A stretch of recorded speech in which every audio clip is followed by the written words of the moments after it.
But you're just gonna ask me the questions, right? I don't need to be looking at that document. Right. Uh-huh. Mm-hmm. Okay. Okay.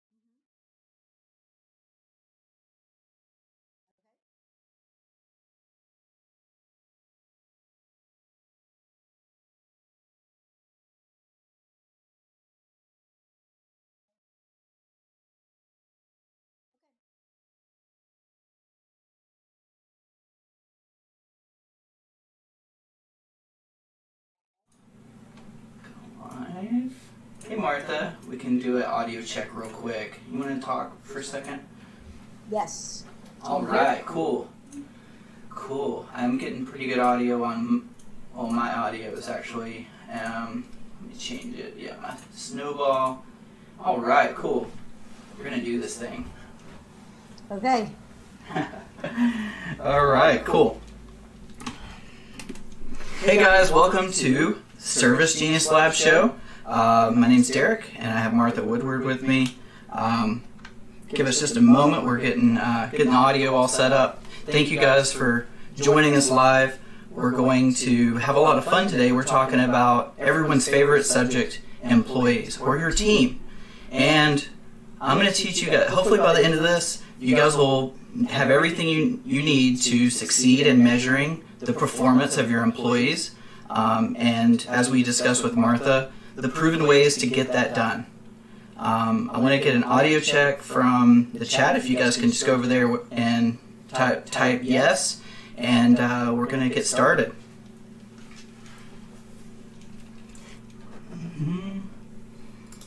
I got to pull the chat up here, guys.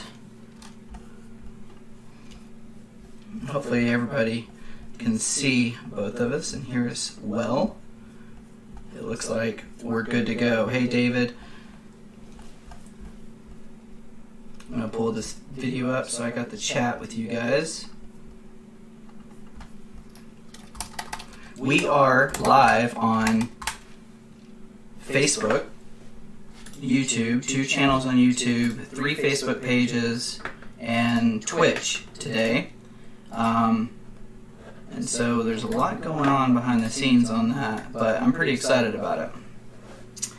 It's been something I've been trying to do for like 3 months. Anyway, so, alright, let's get into it. Hi everyone, and welcome to the Service Genius Lab. If you're just joining us, I previously just introduced my guest, Martha Woodward, and today's interview is sponsored by funnelwave.com. They help transform your service business from a stinky teenage armpit into a sales-generating machine that practically runs without you. And check out funnelwave.com/get a plan for your first call to get signed up for free. Today we're talking about the first steps all beginner business owners need to know about the start of this journey, the exact employee pay tools that they need to know about, and the perfect mindset for beginner local business owners that virtually is going to guarantee their success if they were to apply the things we're going to talk about today. We're going to talk about some big opportunities, where to spot those, tools and resources to consider, and some very specific wisdom and guidance from the experience of my good friend Martha and her years of experience in building her software company and running her cleaning company. Like I say, the title of today's interview is How to Succeed in Measuring the Performance of Your Employees, Proven Ways to Get It Done. And my name is Derek, and I'm talking with employee performance expert and software CEO extraordinaire Martha Woodward about her specific employee pay systems and performance systems, mistakes that most business owners can make that stop them dead in their tracks, and all this before they really even get started. Welcome, Martha Woodward. Could you tell us a little bit about yourself in terms of your background and experience in employee performance? Like, how did you get into what you do, and how did it all start? Okay.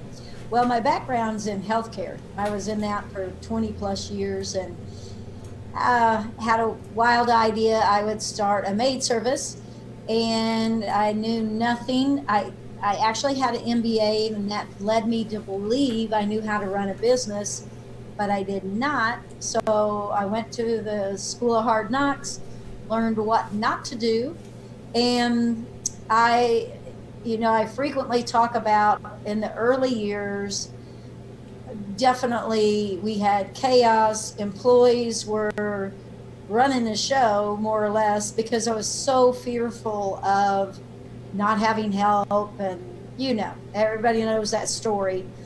And then one day I just had a wake-up call from an employee basically telling me when she could and couldn't work. And it dawned on me that I needed to get some control in my maid service. And everything has evolved to where I went from chaos to now it's pretty self-running. I have people in the office, but what I mean by that is our policies and procedures are such that I joke, if I didn't have all of that set up, my office team would definitely leave me because I'm not there, and they are not going to put up with the chaos for, not owning the company. I put up with it, but I sure wouldn't expect them to, nor do they. So the programs that I'll speak about today were born out of a need to be able to gain some control, and everything in my company is based on transparency, incentivizing and rewarding the top performers, and then having a very clear, concise way that we weed out the people who are not a good fit for us. Absolutely. And I've checked it out. I use it in my cleaning company. I met you for the first time whenever I was at your retreat that you put together in Tulsa, Oklahoma. Oh, that's right. And we were there to speak at a conference, and I remember, kind of running into you for the first time, because my first experience walking into the retreat was there's tables set up, people are getting signed up, and I hadn't met you yet, but very, very professional, and the binders you had laying out all the systems that the event was going over was really well done. And I think what really impressed me the most was just whenever we were at the huge convention and you were speaking about at the Service Software Summit, you were speaking about employee incentives and how you implemented some of those things in your business and the results of that. What exactly is pay for performance systems all about, if you were to sum it up, so that way we can bring the audience in to understand what we're talking about today? So I would sum that up as that your employees are not all alike.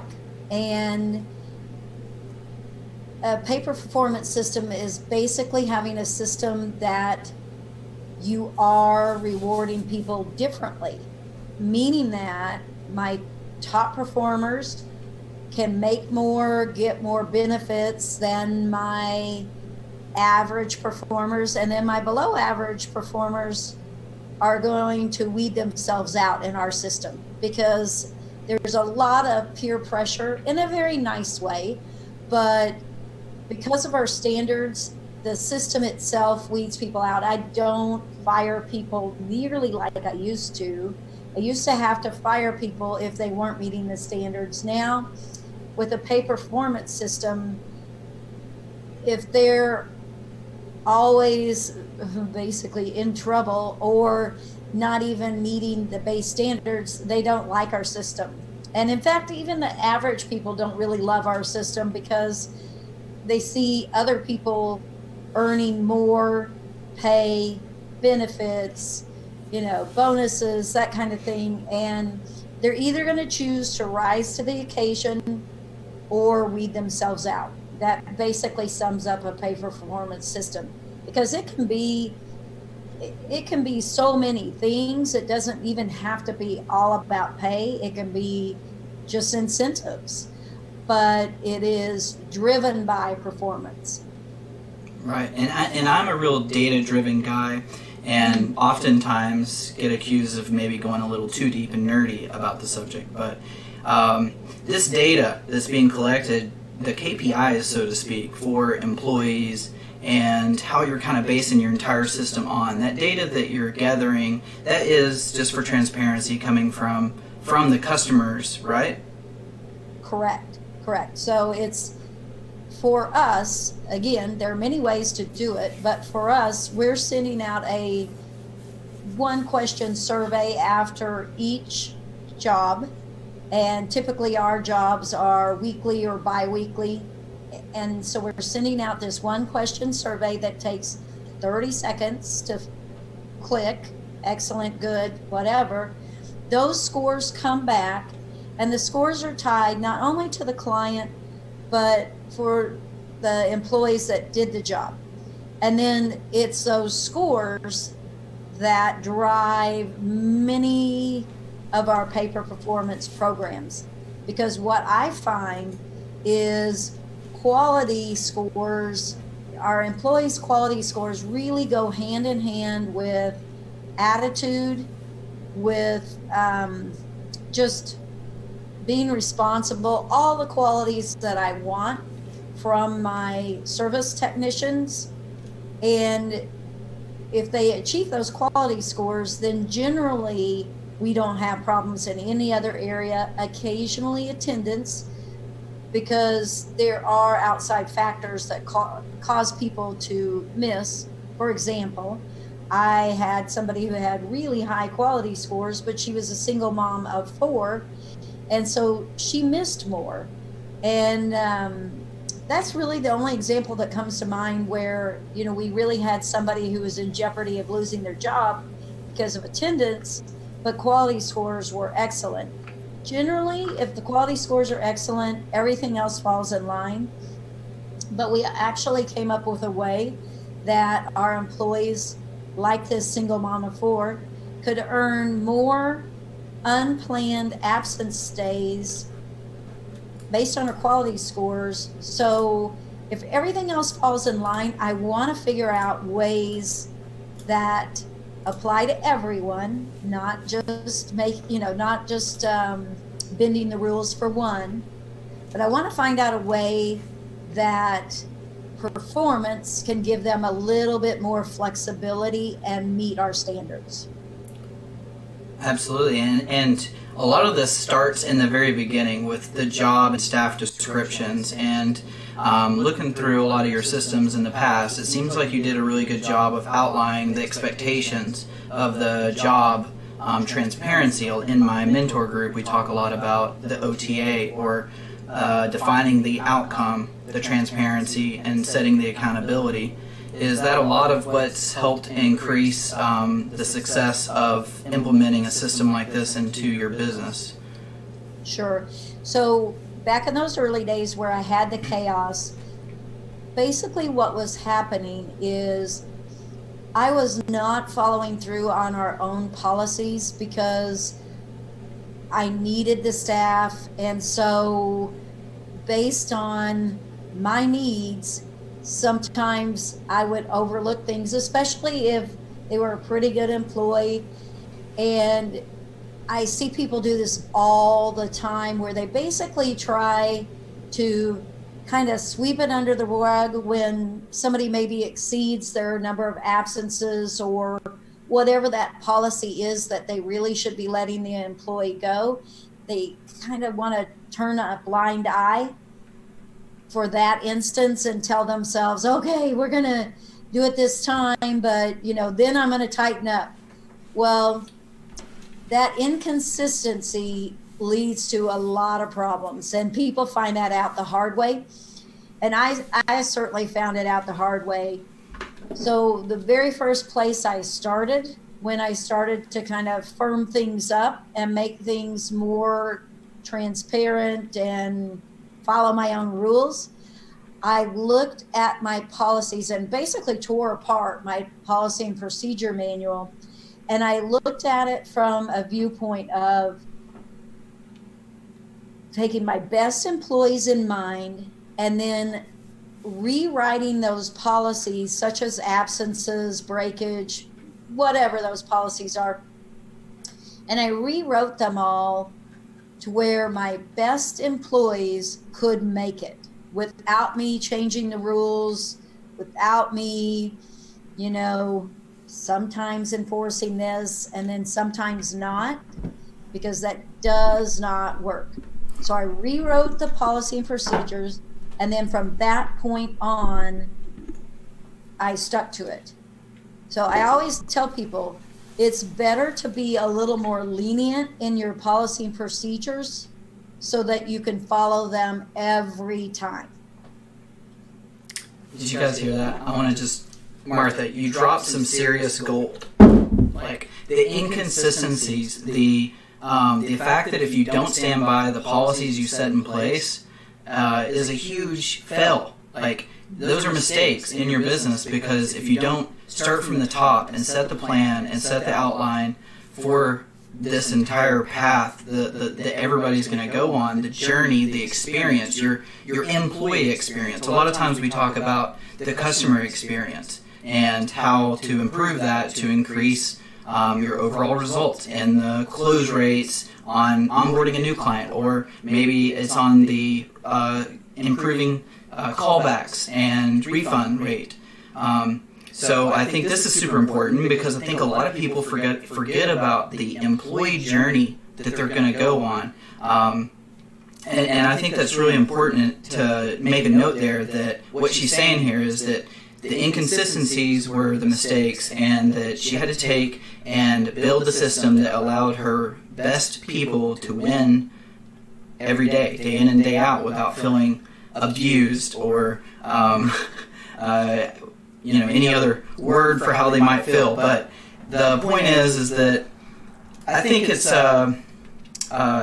really good to get an idea on the things that you're not going to be okay with ahead of this game. If you don't have any employees right now, it's their best time to start kind of planning out what your job description would be and the processes that they need to follow, and to start organizing those things. But also, if you don't set the accountability and the transparency of how they're going to be measured, then they don't know when they're winning the game.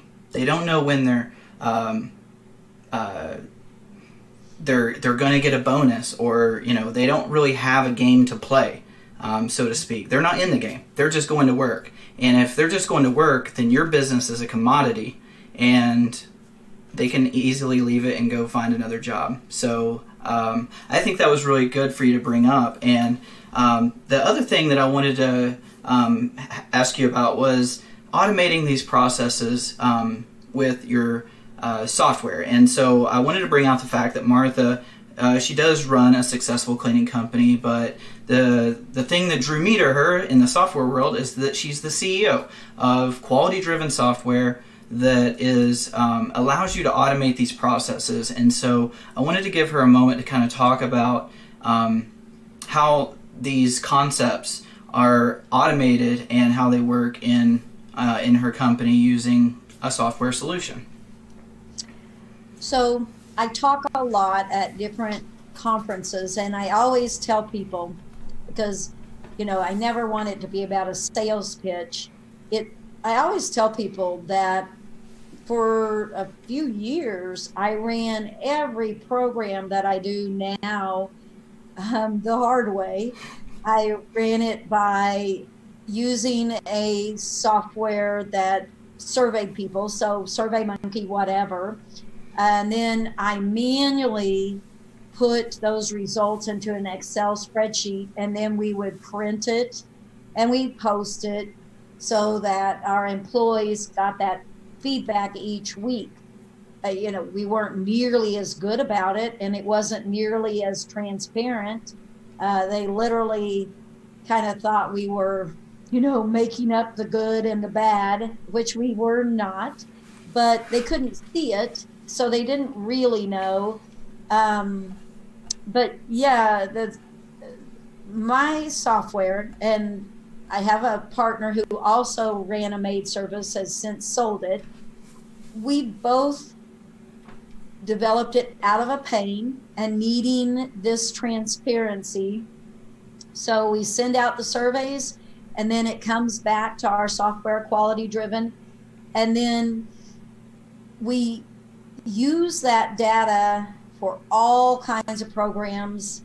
We can run employee reports where we can see, a singular employee, a singular client, a singular complaint issue, but then we can also see all employees and how their scores kind of stack up against each other.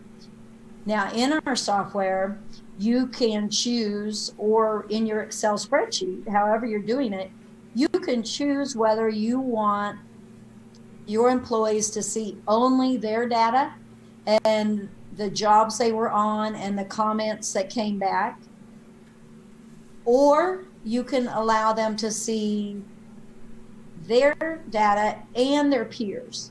Now, I believe in transparency. Mm-hmm. And so for us, we show everything. And we do it in such a way that really, honestly, it's about teaching. Because here's the thing. A newer employee that's at our maid service is going to learn a ton from the comments for these veteran employees that we have. So they're going to quickly see all these client comments are talking about the details. And they're talking about the details that make these top performers top versus pretty average. And so if they're intuitive, they're going to study those comments. And I literally see this in my company, a newer employee, they make a choice. They make a choice if they're going to work towards getting those higher scores and kind of follow those people, or if they're going to be kind of good, this is good enough, kind of the C student, or if they typically will blame it on us. We occasionally have some new employees that get through training and they're not doing so well because of our system, and they say things to me like, basically they say, this is stupid. I get all the hard people, it's not fair, da da da da da. And I just basically say, well, we've been doing this about 6 years, works pretty well for us, and it might be 7 by now. And I say, so, we're not a great fit for everybody. And so if you don't like the system, I totally understand. And then they basically weed themselves out. So those are the 3 choices every employee makes when they come to our company. Am I going to rise to the top? Am I going to maintain? And they have to maintain above our minimum quality level. Or am I going to leave because this isn't for me? And I like those choices. I like that people are self-directed and they make those choices. I empower them to make the choices because they see everything and they make the decision on, not only quality scores, but we have other things too, such as our career ladder, and our absences are posted. Everything's transparent that can be transparent. I mean, I can't think of anything that's not transparent. Yeah, it's a pretty complete program. And then you had some really cool ways you were displaying it all for like a live up-to-date. When you talk about transparency, you're definitely being transparent. You're streaming the report, which the report is auto-updating, right? Right. So it auto-updates on a big TV in your office. And when they walk by, they're looking up at it and they're seeing an up-to-date live highlight reel from yesterday's game. Mm-hmm. And I think that's one of the things that intrigued me most about the software early on was like, man, I needed something live like that, and I don't think it existed for that. Like that's probably one of the biggest reasons you wanted to come up with something like this, right? Like there's nothing like this on the market. Right. You know, Kurt Kempton, it was funny that I saw him speak for the first time at the AGS Live, and I remember him speaking. I didn't know him from Adam at the time, and now we're good friends, but he was talking about his certification program, and he ran programs around this, and I was thinking to myself, oh, he's going to die when I talk to him, because he was doing it the way I was doing it, and we did it that way because we had to have the data one way or another.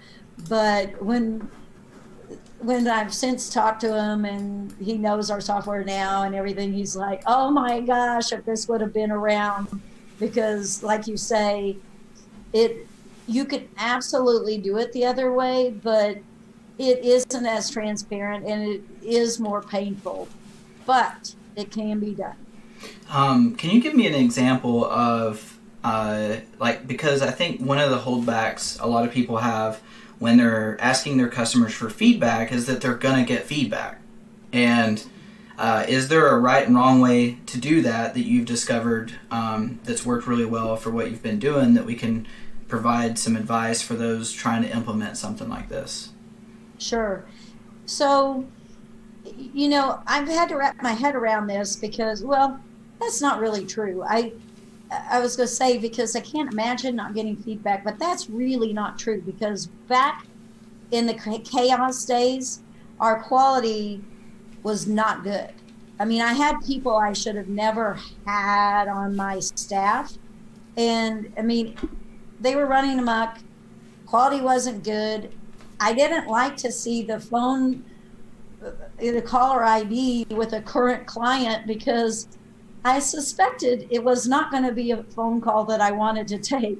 So, there was a point in time where I didn't really want the feedback, but I started surveying, and honestly, at the beginning, it really wasn't so much to hear what the clients had to say. I mean, that's terrible to say, but it's the truth. It really was about getting some data around which employees to keep and not keep. But when we have business owners that basically are in my shoes and they don't really want to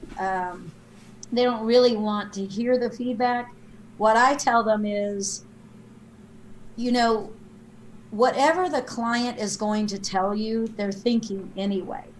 And not only are they thinking it, they're probably telling other people what they feel about your service. So why not know? I mean, it's not like you're going to prompt them to come up with a complaint that they're not feeling anyway. Likewise, really, one of the things you find out when you start surveying clients is you as a business owner and your employees start hearing all of the wonderful comments. I mean, if we didn't ask, we would not get all these glowing comments come back, and it makes such a difference in our employees' satisfaction level, their employee engagement. It's proven that an employee wants to know their work is important. And these survey comments make it so easy to be able to give the attaboys, because it's basically the client's doing most all the work for you. But the other thing that I hear, Derek, that people are reluctant to survey their clients is because, especially, with services that are very repetitive, such as maid service or lawn care, where it's not every 6 months or a year, the big concern is, oh, I don't want to bother my clients. Well, again, I guess I have a different take on it, because I know that the scores drive my company culture, and I know that I went from, I don't even know what our satisfaction level was back then. I would tend to think it was maybe in the 70s. I don't know. But now it's 98%. And so, and that's without me being there. I mean, these are systems that kind of run themselves once you get them set up.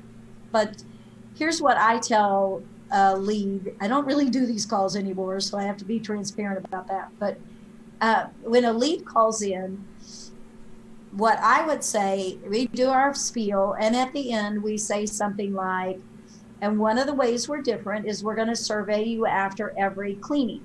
And sometimes you'll hear and then we'll say, my response is, and the reason you're going to love it is because our employees are vested in making you happy. And we're not going to be one of those services that start out good and then the quality drops off as time goes on, because we're constantly asking you. It'll take you 30 seconds to respond. And anytime we're slipping, we are going to correct it right away, because we are hearing from you right away. And you don't have to pick up the phone and you don't have to reach out. We're going to ask.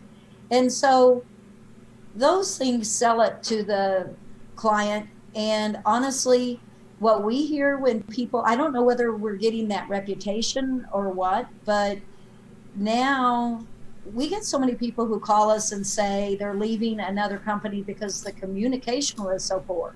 And we're like, oh, we're going to communicate. In fact, we'll probably over communicate, but we will do it in a as hassle-free a way as possible, because that is one of our core values.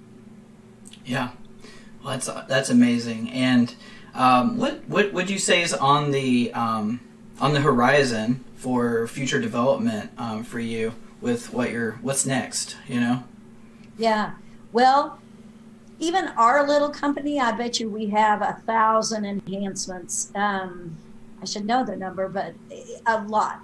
But the biggest direction that we're going is to build into our software a way that you can build in your bonus structure. So you can have an employee scorecard that's based on more than just quality scores. So you would be able to say 10% is attendance, 10% is breakage or the lack of.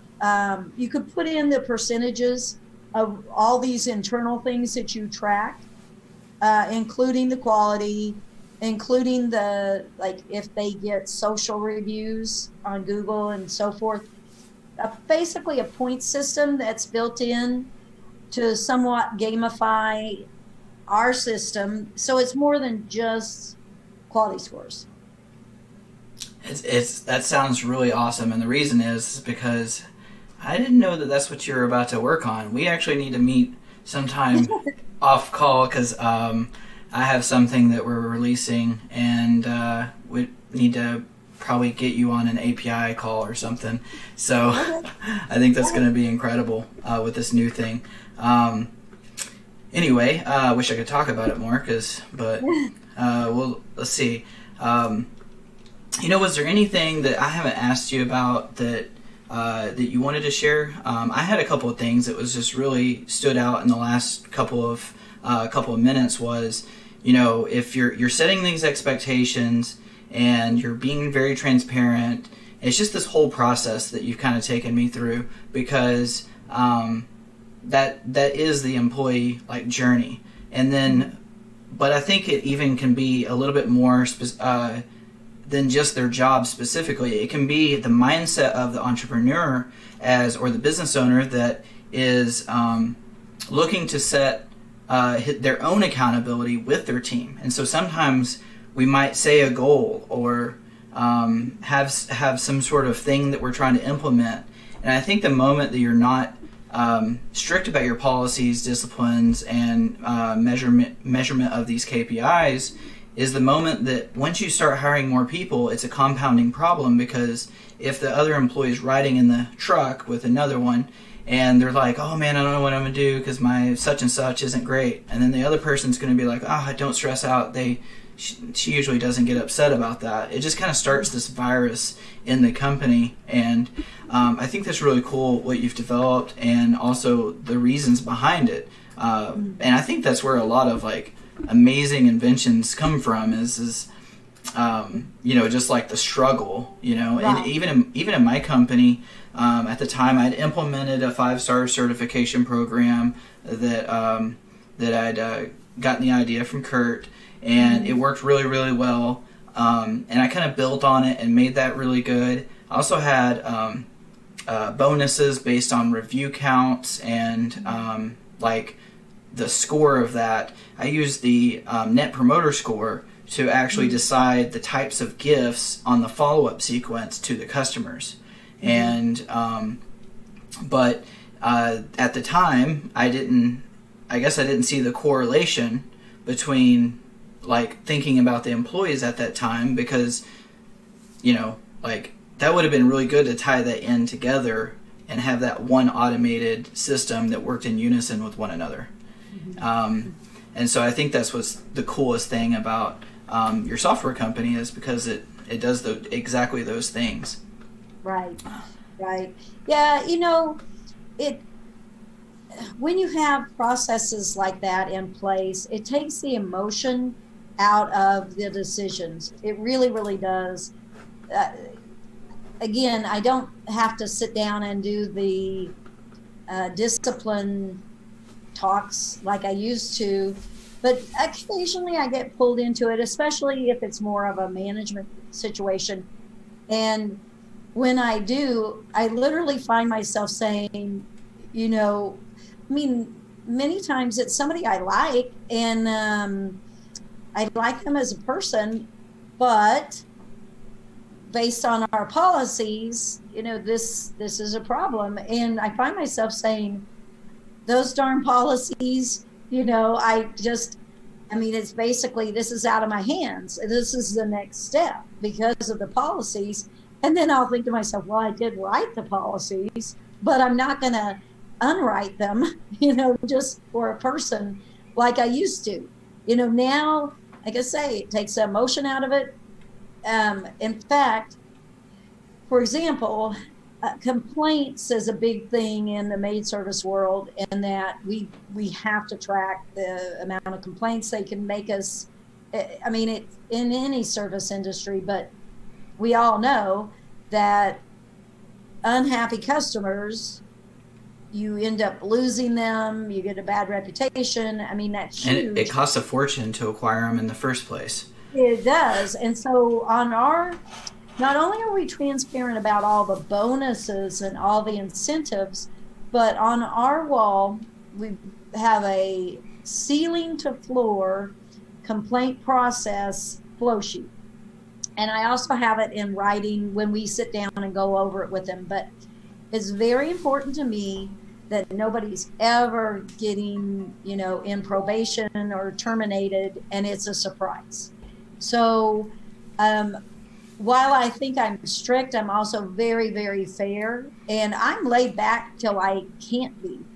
And so on that complaint process, it tells them every step of the way, complaint 1, this is what happens. Complaint 2, within 30 days, this is what happens. And then, you either exit out of that flow sheet, or you go further down the flow sheet and you can see step by step what's going to happen. So when we sit down with a client, we are with the employee, and they had a complaint. The first time, it's no big deal. It's a formality, stuff happens. So not a big thing. The second one, it gets a little more serious, but each time we're showing them where they're at, and we have the attitude of, just be a little more careful, and we talk to them about what they need to improve, and as long as you don't get any more complaints within this time period, we're fine. But we say, if you do get another complaint within this time period, this is what's going to happen next. So they always know next steps, so that they are making these choices. I don't make the choices to not check the house well, or to, to rush when you're finishing your floors, or not to do the detail work. They make the choices. I do not. And, sometimes people say, well, what about that unrealistic client? We all get them. But I will say those are few and far between, that they're unrealistic and that their expectations are out of line.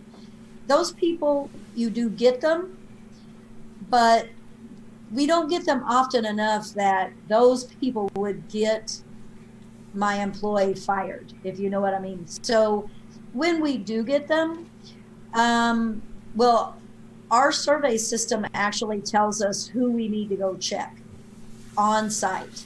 So we do use those scores to determine, like, if we see a team that their scores are low, then we're going to check their jobs more. Or another indicator is we put a lot of stock in response rate. We know what our company's average response rate is, and we know if it's dropping.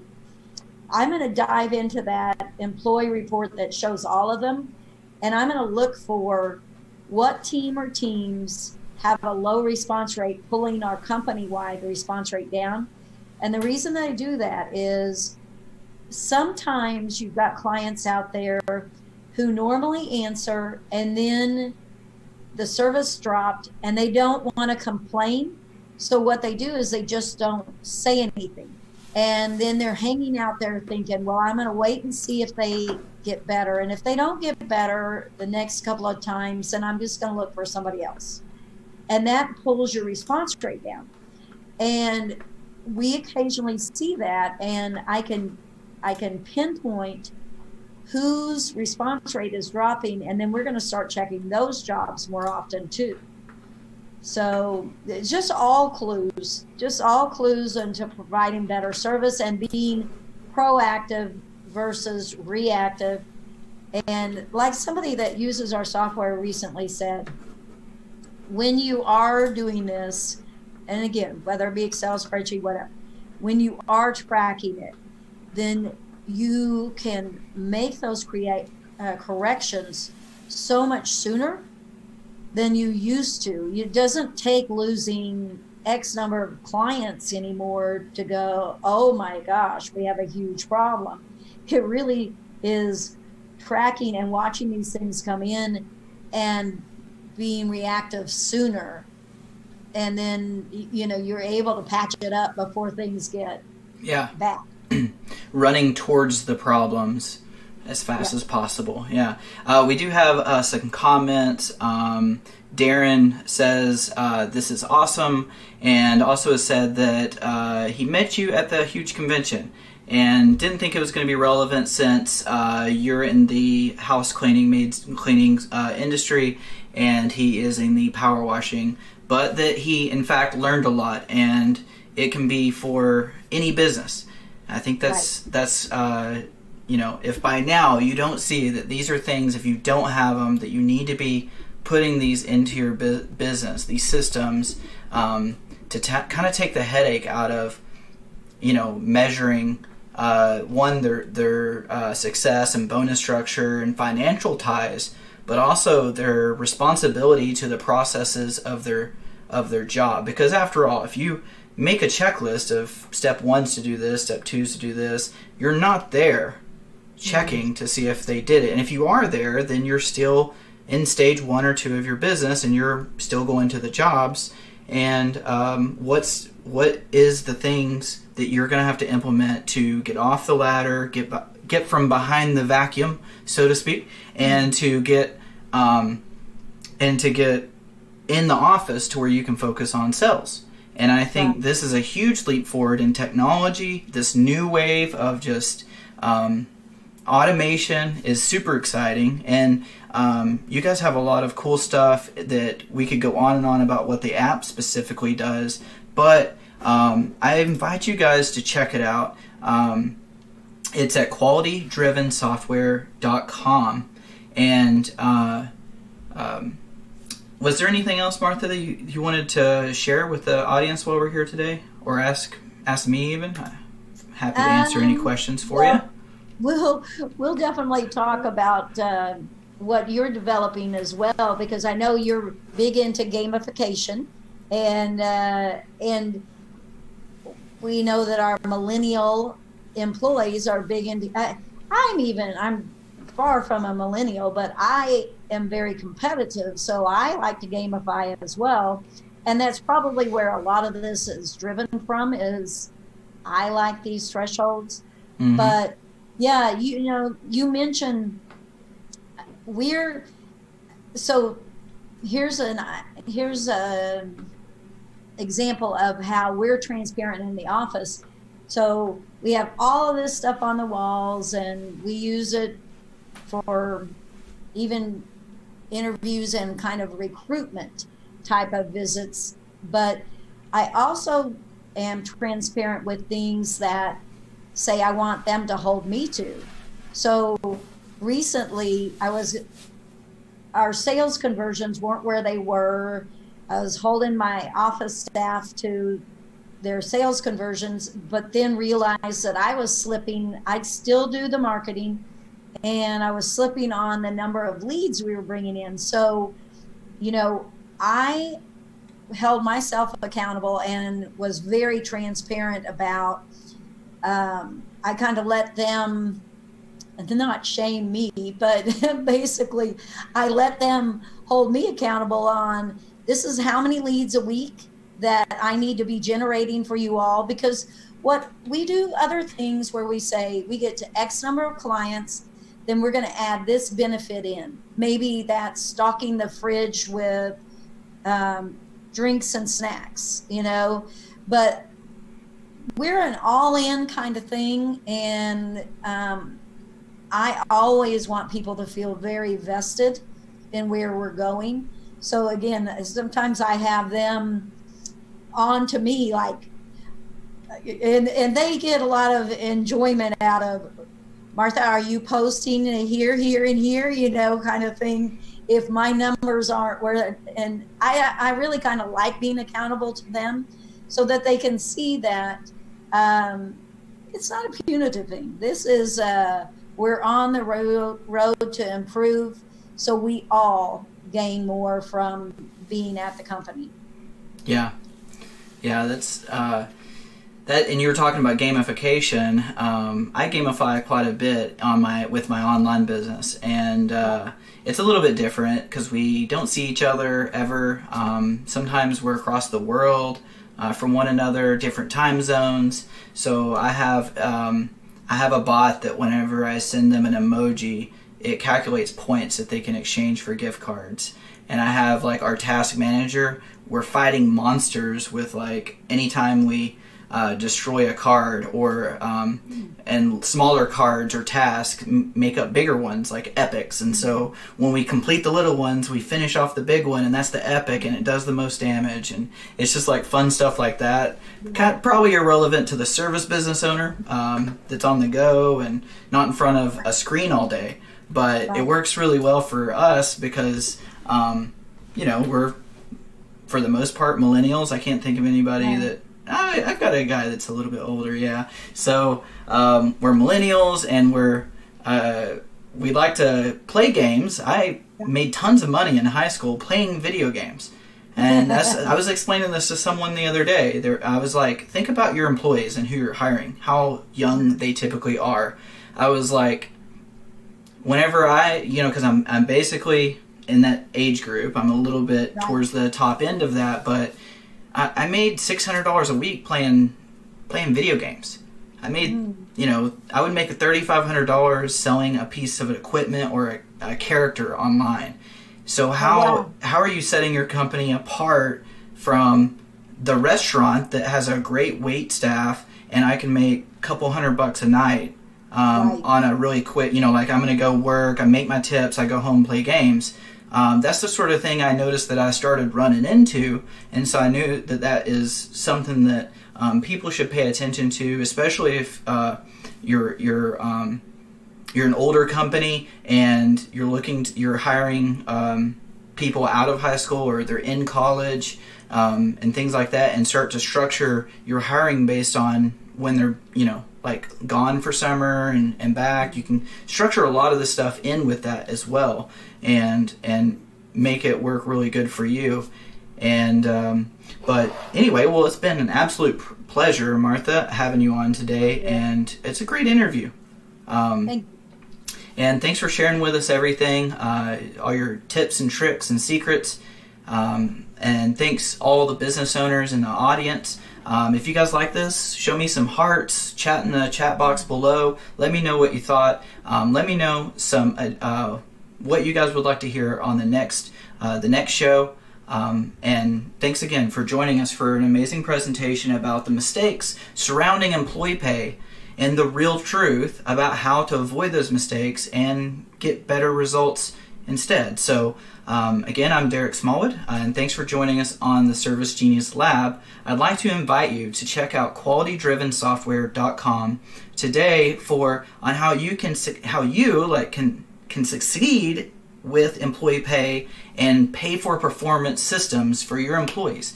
You could probably, Martha, how long does it take to get set up? Oh, about 30 minutes. About 30 minutes. You could have a complete system running with a screen in your office showing people their metrics and their KPIs and targets that they need to be trying to hit. So I think that's awesome. You guys have a great day, and we'll see you on the next one. All right. Thanks, Derek. Thank you.